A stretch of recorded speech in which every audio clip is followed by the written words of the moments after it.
Hello, everybody. This is Matt Labbe from the Newmarket Business Association. I'm here with Conrad from ChildVoice. Thanks for joining us today. You're welcome. So, tell us a little bit about yourself and what you do here at ChildVoice. Thanks, Matt. ChildVoice is a nonprofit organization. We are, in the international world, considered an international relief and development organization. We've been here in Newmarket for probably 8-9 years now, and have really enjoyed working with the business community here in Newmarket. Been very supportive of what we do.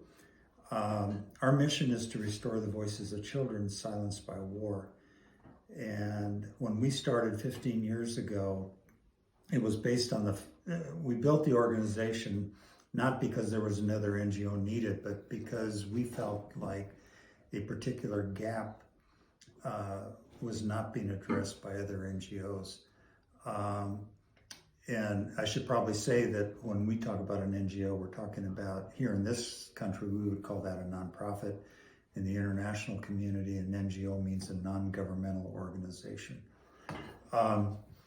So we started work in northern Uganda, where over the course of 20-some years, over 30,000 children had been abducted by this group called the Lord's Resistance Army, the LRA. And these kids, about a third of them girls, were being abducted as young children, conscripted into their forces as child soldiers and sex slaves to the commanders.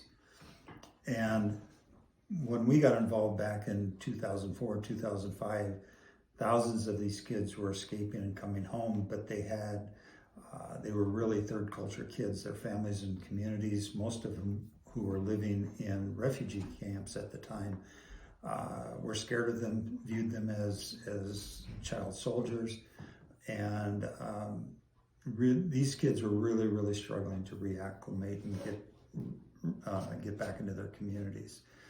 So we were particularly concerned about the girls, because many of these girls, when they escaped, were coming out with children or pregnant. And so some of them were as young as 10, 11 years of age. I think the youngest girl that we had come through our programs was 11 years old when she gave birth. And so we realized that we had a two-generation problem, and these kids were highly vulnerable, highly traumatized, and we started ChildVoice with the aim of helping these girls to deal with the trauma and then be able to go home at some point.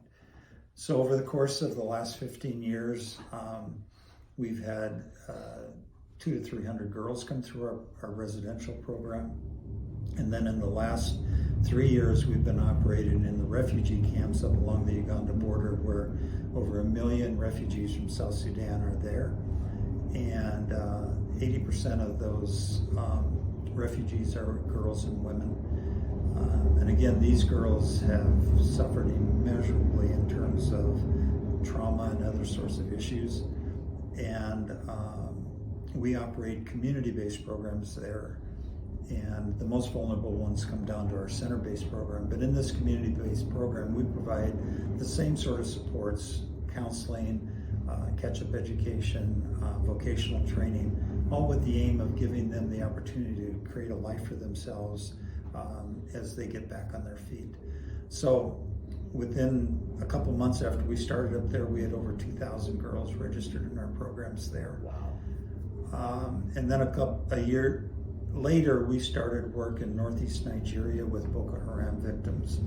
And we have about 300 to 400 girls registered in our programs in northeast Nigeria. That situation is a little more challenging because 90 to 95% of the kids in our programs there are Muslims. And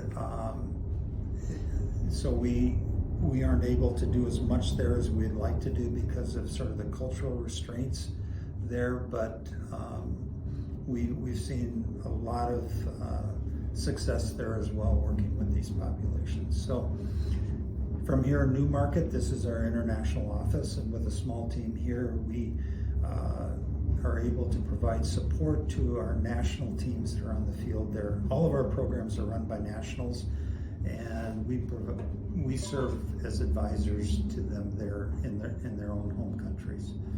Very So nice. hopefully that gives you a little bit of a background. That's a great background. And speak to me a little bit how you go about your fundraising. How can people help out? Yeah, all of our money is, well, I would say 99% of our money is private funds that are raised for our programs. We've been running between 1 and 1.2 million in terms of our budget here, and it's all raised, almost all of it is raised here in the United States through individuals, largely individuals. About 70% of our money comes from individuals. We have church support. We have a few private foundations that support us, but our limitations are largely financial in terms of what we can do.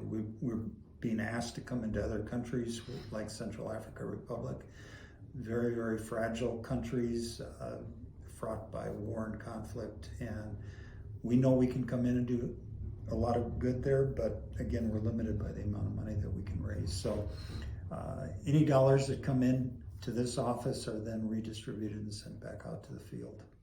And how do people go about helping if they were to be so inclined? Well, certainly Krista Brown is our outreach coordinator here at this office. We have volunteer activities. We've got a menstrual hygiene project that we're actively working with. Most people don't realize that oftentimes the reason girls are dropping out of school in these countries is the lack of menstrual hygiene products. As you might guess, every month that a girl has a period, she has to stay out of school a week. And then a week compounds over the course of time, and pretty soon it doesn't make sense for her to stay in school at all. Now she becomes vulnerable to trafficking, she becomes vulnerable to early childhood marriage, all things that we would like to change. So we make those reusable menstrual pads here in the States and send them overseas. And that's something that we've got groups from all over the country actually now that are doing sewing parties and other sorts of things. So there are volunteer activities like that that we would love to have people engage with us. Very nice. And just as we wrap up here, anything else you want to promote, anything at all community-wise? Well, I think, as you might guess, as a small nonprofit working overseas, very few people know us.